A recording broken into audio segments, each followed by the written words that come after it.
नमस्कार दोस्तों, आपका मेरे इस यूट्यूब चैनल पर बहुत-बहुत स्वागत है। आज हम पढ़ेंगे यूनेस्को के बारे में। यूनेस्को शिक्षा, विज्ञान, संस्कृति और संचार के जरिए दुनिया भर में शांति और सुरक्षा को बढ़ावा देने का कार्य करता है। यूनेस्को वैसे तो एक बहुत बड़ा टॉपिक है, लेकिन हम इसके बारे में पूरी जानकारी यहाँ नहीं पढ़ेंगे। हम उतना ही पढ़ेंगे जो हमारी लाइब्रेरी साइंस में इम्पोर्टेंट है, जो पेपर में आ सकता है। उसी के बारे में हम यहाँ पढ़ेंगे। तो अब हम शुरू करते हैं यूनेस्को के बारे में। इसका पूरा नाम देख लेते हैं पहले हम। इसका पूरा नाम है United Nation Educational Scientific Cultural Organization. ये इसका पूरा नाम है। यूनेस्को संयुक्त राष्ट्र की एक विशेष एजेंसी है जो विश्व में शांति और सुरक्षा बनाए रखने के लिए राष्ट्रों के बीच सहयोग और समझ को बढ़ावा देती है। यूनेस्को का मुख्य कार्य शिक्षा को बढ़ावा देना, विज्ञान को बढ़ावा देना, संस्कृति को बचाना और आपसी समझ को बढ़ावा देना, विश्व धरोहर स्थलों की पहचान व संरक्षण करना और अभिव्यक्ति की स्वतंत्रता और सूचना तक पहुंच को सुनिश्चित करना है। हम इसकी स्थापना के बारे में देखते हैं। इसकी स्थापना कब हुई थी?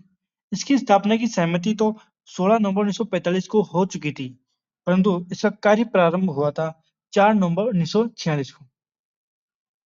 इसे देखिए, इसकी स्थापना की जो सहमति हुई थी ना, मतलब जो कागज पर डॉक्यूमेंट्स पर हस्ताक्षर हुए थे, वो तो हो गए थे 16 नवंबर 1945 को, परंतु उसका जो कार्य प्रारंभ हुआ था ना, जिस दिन से वो कार्य चालू हुआ उसका, वो हुआ था 4 नवंबर 1946 से। इसे आप अच्छे से ध्यान रखिए, इसमें बहुत सारे बच्चे कंफ्यूजन में रहते हैं हमेशा, तो आप इसे ध्यान रखना कि स्थापना की सहमति तो हुई थी 16 नवंबर 1945 को और कार्य प्रारंभ हुआ था 4 नवंबर 1946 को।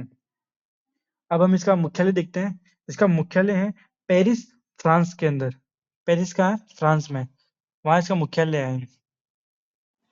अब हम इसके पहले डायरेक्टर जनरल देखते हैं। इसके पहले डायरेक्टर जनरल थे जूलियन हक्सली। ये 1946 से 1949 तक बने थे। और इसकी वर्तमान महानिदेशक यानी डायरेक्टर जनरल कौन है? खालिद अल एनानी। ये इसके वर्तमान महानिदेशक हैं और ये 15 नवंबर 2025 से बने थे। और इसके पूर्व महानिदेशक कौन थे इससे पहले? Andre Azoulay. ये 2024 से 2025 तक रहे थे। अब हम इसके कार्यों के बारे में देख लेते हैं। इसने कौन से कार्य किए हैं यूनेस्को ने लाइब्रेरी साइंस को आगे बढ़ाने के लिए कौन से कार्य किए हैं वो देख लेते हैं। पहला है बुक कूपन स्कीम। ये 1948 से यूनेस्को द्वारा शुरू की गई थी। ये कूपन के माध्यम से बुक्स को खरीदने की एक स्कीम थी। अब हम देखते हैं यूनेस्को ने दिल्ली पब्लिक लाइब्रेरी की स्थापना 1951 में एक पायलट प्रोजेक्ट के रूप में की। नेक्स्ट है यूनेस्को ने 1952 में इंसडोक की स्थापना में सहयोग किया। नेक्स्ट है यूसीसी यूनिवर्सल कॉपीराइट कन्वेंशन। ये 1952 में यूनेस्को द्वारा स्थापित किया गया था। ये जेनेवा स्विट्जरलैंड में स्थापित किया गया था। ये कॉपीराइट से संबंधित एक सम्मेलन था। अब हम नेक्स्ट देखते हैं पब्लिक लाइब्रेरीज फॉर एशिया। ये दिल्ली में आयोजित एक सेमिनार था। ये यूनेस्को द्वारा 1955 में आयोजित किया गया था। इसकी पूरी हेडिंग है public libraries for Asia the Delhi seminar. ये इसकी पूरी हेडिंग है। अब हम नेक्स्ट देखते हैं यूनेस्को पब्लिक लाइब्रेरी मैनिफेस्टो के बारे में। इसके बारे में हम पहले भी पढ़ चुके हैं। इसके बारे में हम सिर्फ अभी यहाँ नॉर्मल सी बात करेंगे। ये सर्वप्रथम 1949 में यूनेस्को और इफ्ला द्वारा लाया गया था। इसमें पहली बार संशोधन हुआ था 1972 में। उसके बाद इसमें 1994 में संशोधन हुआ। उसमें अभी जो लेटेस्ट संशोधन हुआ है वो जुलाई 2022 में हुआ था। और ये कहाँ पर? एक WLIC की एक कॉन्फ्रेंस चल रही थी डबलिन में, वहां पर इसका संशोधन किया गया था। अब हम देखते हैं नेक्स्ट निषाद की स्थापना के बारे में। यूनेस्को ने निषाद की स्थापना में सहयोग प्रदान किया गया था। इसकी स्थापना कब हुई थी? 1977 में। निषाद की स्थापना पीटर लेजर द्वारा तैयार की गई रूपरेखा के आधार पर स्थापना की गई थी इसकी। अब हम नेक्स्ट देखते हैं वर्ल्ड डिजिटल लाइब्रेरी के बारे में। इसकी शुरुआत अप्रैल 2009 में यूनेस्को और लाइब्रेरी ऑफ कांग्रेस ने मिलकर की थी। अब हम यूनेस्को द्वारा मनाए जाने वाले वर्ल्ड बुक डे के बारे में देख लेते हैं। ये हर साल 23 अप्रैल को मनाया जाता है और ये यूनेस्को द्वारा मनाया जाता है और ये 1995 से मनाया जा रहा है। पहली बार 1995 में मनाया गया था और हर साल 23 अप्रैल को मनाया जाता है। अब हम नेक्स्ट देखते हैं वर्ल्ड बुक कैपिटल के बारे में। ये 2001 से प्रतिवर्ष मनाया जा रहा है। इसमें हर साल एक शहर को विश्व पुस्तक राजधानी के रूप में चुना जाता है, जो किताबों को पढ़ने के लिए और साक्षरता को बढ़ाने के लिए एक साल तक विशेष कार्यक्रम चलाता है, जिसमें ये सभी उम्र के लोगों को पढ़ने के लिए प्रोत्साहित करता है। अब हम देखते हैं कि विश्व की पहली विश्व पुस्तक राजधानी कौन सी थी। वो थी मैड्रिड, स्पेन की। ये 2001 में बनी थी और 2003 में दिल्ली को बनाया गया था विश्व पुस्तक राजधानी और 2024 में स्ट्रासबर्ग को, जो कि फ्रांस में था, उसको विश्व पुस्तक राजधानी बनाया गया था और 2025 में बनाया गया था रियो डी जनेरियो को, ब्राजील। और 2026 में बनाया गया है रबात, मोरक्को को बनाया गया है विश्व पुस्तक राजधानी। किसको बनाया गया है? रबात, जो कि है मोरक्को में, उसे विश्व पुस्तक राजधानी बनाया गया है। अब हम यूनेस्को के एक सॉफ्टवेयर के बारे में देख लेते हैं, जो कि है ग्रीनस्टोन डिजिटल लाइब्रेरी सॉफ्टवेयर। इसकी स्थापना 1996 में यूनिवर्सिटी ऑफ वाइकेटो और यूनेस्को द्वारा इसकी स्थापना की गई थी। मतलब इसका निर्माण किया गया था, सॉरी, इसका निर्माण किया गया था। अब हम देखते हैं next CCF, common communication format. इसका प्रयोग लाइब्रेरियों में बिब्लियोग्राफिक रिकॉर्ड के एक्सचेंज के लिए किया जाता है। इसका प्रथम संस्करण 1984 में आया था और इसका दूसरा संस्करण 1998 में आया था। इसके बारे में और विस्तार से जानकारी हम आगे पढ़ेंगे। अब हम देखते हैं नेक्स्ट CDS ISIS के बारे में। ये एक सॉफ्टवेयर है। इसकी स्थापना 1985 में यूनेस्को द्वारा की गई थी। अब हम देखते हैं यूनिसिस्ट के बारे में। United Nations international scientific information system. इसकी स्थापना 1973 में यूनेस्को और ICSU द्वारा की गई थी।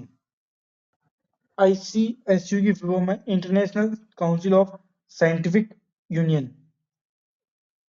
और जो ये यूनिसिस्ट है, इसका इसको 1971 में एक मॉडल के रूप में प्रस्तावित किया गया था, परंतु इसकी स्थापना 1973 में हुई थी। अब हम थोड़ा ICSU के बारे में देख लेते हैं। इसका पूरा नाम तो हमने देखा था, international council of scientific union. इसकी स्थापना कब हुई थी? 1931 में, परंतु अब इसका नाम चेंज कर दिया गया है। इसका नाम है international council for science. ICSU का वर्तमान नाम क्या है? International council for science. अब हम नेक्स्ट देखते हैं PGI के बारे में। PGI की फुल फॉर्म है जनरल इंफॉर्मेशन प्रोग्राम। PGI की स्थापना 1976 में नेटिस और यूनिसिस्ट, नेटिस प्रोग्राम है एक और यूनिसिस्ट भी एक प्रोग्राम है, इन दोनों के मिलन से इसकी स्थापना हुई थी। नेटिस का पूरा नाम है नेशनल इंफॉर्मेशन सिस्टम। इसके बारे में हम भी आगे पढ़ेंगे। अभी हम PGI की स्थापना कब हुई थी? 1976 में नेटिस और यूनिसिस्ट के मिलन से इसकी स्थापना हुई थी। PGI की जनरल इंफॉर्मेशन प्रोग्राम की स्थापना हुई थी और 2001 में इसे इंफॉर्मेशन टू ऑल प्रोग्राम यानी IFAP में बदल दिया गया था। तो अब ये क्वेश्चन आया हुआ अभी ये एग्जाम में कि IFAP किसका प्रोग्राम है? ये यूनेस्को का प्रोग्राम है। पहले इसको PGI कहते थे 2001 से पहले। अभी ये PGI किस में कन्वर्ट हो गया है? इंफॉर्मेशन टू ऑल प्रोग्राम में कन्वर्ट हो चुका है। अब हम देखते हैं IPDC के बारे में, International Programme for the Development of Communication. इसकी स्थापना कब हुई थी? 1980 में।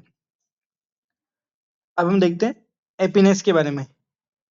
इसका पूरा नाम है एशिया पैसिफिक इंफॉर्मेशन नेटवर्क इन सोशल साइंस और इसकी स्थापना कब हुई थी? 1986 में। ये एशिया का सोशल साइंस से संबंधित एक नेटवर्क है। इसमें एशिया के सभी देश सोशल साइंस से संबंधित जो भी इंफॉर्मेशन होती है वो इसमें साझा करते हैं। अब हम नेक्स्ट देखते हैं डेयर के बारे में, data retrieval system for social human science. Social and human science होती है ना। इसकी स्थापना कब हुई थी? 1972 में। ये सूचना पुनर्प्राप्ति का एक सिस्टम है, यानी एक सूचना पुनर्प्राप्ति की प्रणाली है।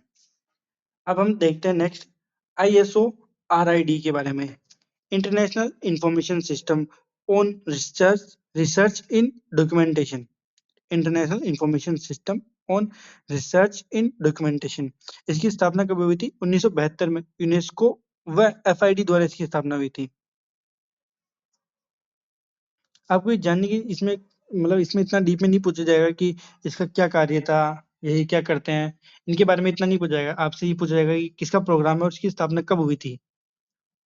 अब हम नेक्स्ट देखते हैं नेटिस के बारे में।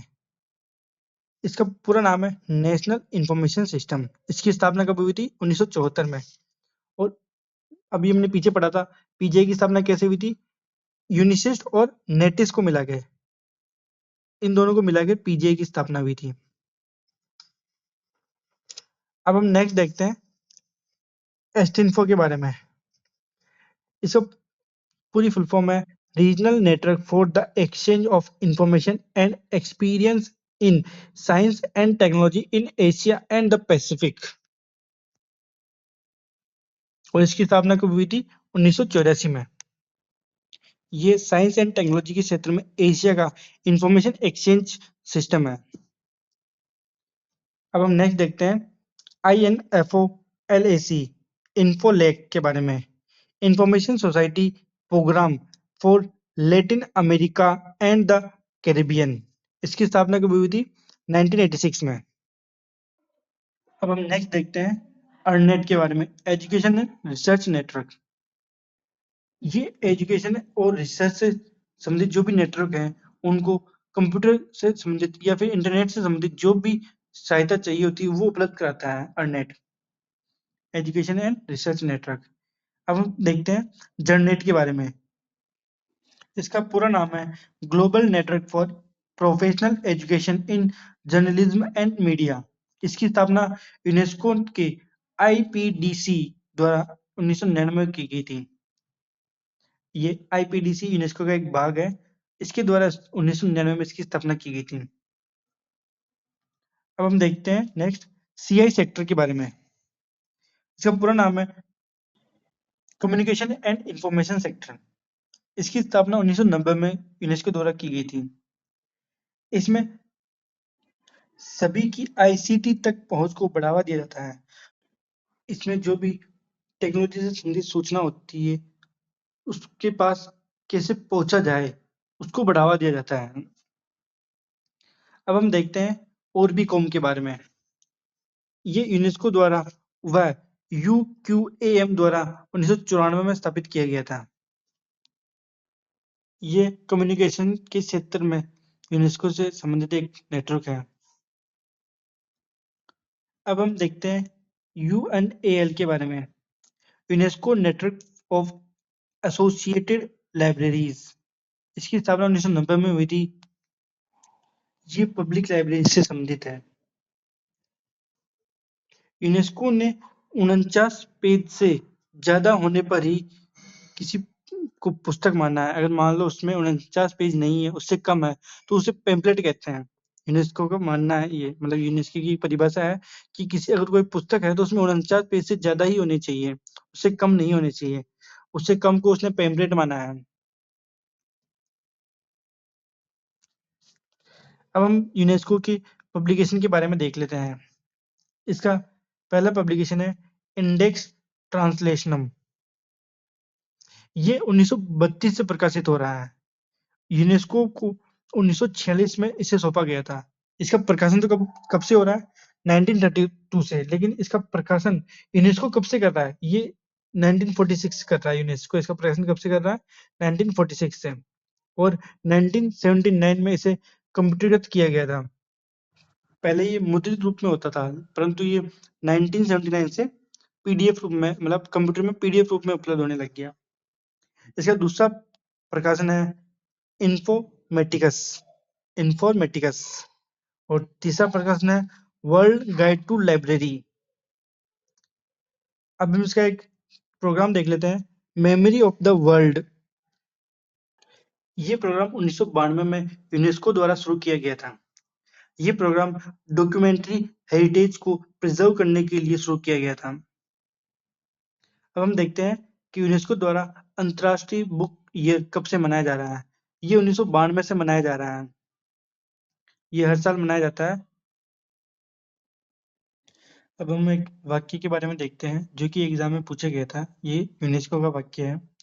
यह है, तथ्य, अवधारणाएं या निर्देश एक औपचारिक तरीके से संचार के लिए उपयुक्त है।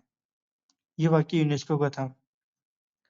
अब हम नेक्स्ट देखते हैं, यूनेस्को द्वारा 1967 में नेशनल लाइब्रेरी ऑफ इंडिया में एक माइक्रोफिल्म यूनिट की स्थापना की गई थी। कब की गई थी? 1967 में। तो आज हमने यूनेस्को के बारे में ए टू जेड सारी जानकारी पढ़ ली है। इसका हमने पूरा नाम देखा, इसकी स्थापना की सहमति कब मिली, इसका कार्य कब प्रारंभ किया गया था, इसका मुख्यालय कहाँ है, इसके डायरेक्टर कौन थे, इसके मुख्य मुख्य प्रोग्राम देख लिए, जितने भी लाइब्रेरी से संबंधित थे वो सारे अपने प्रोग्राम देखे हैं। इसके पब्लिकेशन के बारे में देखा हमने, इसके सॉफ्टवेयर के बारे में देखा हमने। तो इस क्लास से बाहर तो आपका एक भी क्वेश्चन नहीं जाएगा। फिर भी कोई मुझसे छूट गया हो पॉइंट तो आप मुझे कमेंट में बता सकते हैं, और आप मुझे कमेंट में ये भी बताना कि आपको नेक्स्ट क्लास किस टॉपिक पर चाहिए। और आप इस वीडियो को लाइक करना, और आप ये वीडियो उन दोस्तों को जरूर शेयर करना जो लाइब्रेरी साइंस की तैयारी कर रहे हो, और इस चैनल को सब्सक्राइब करना नहीं भूलना। तो फिर मिलते हैं नेक्स्ट क्लास में, तब तक के लिए धन्यवाद।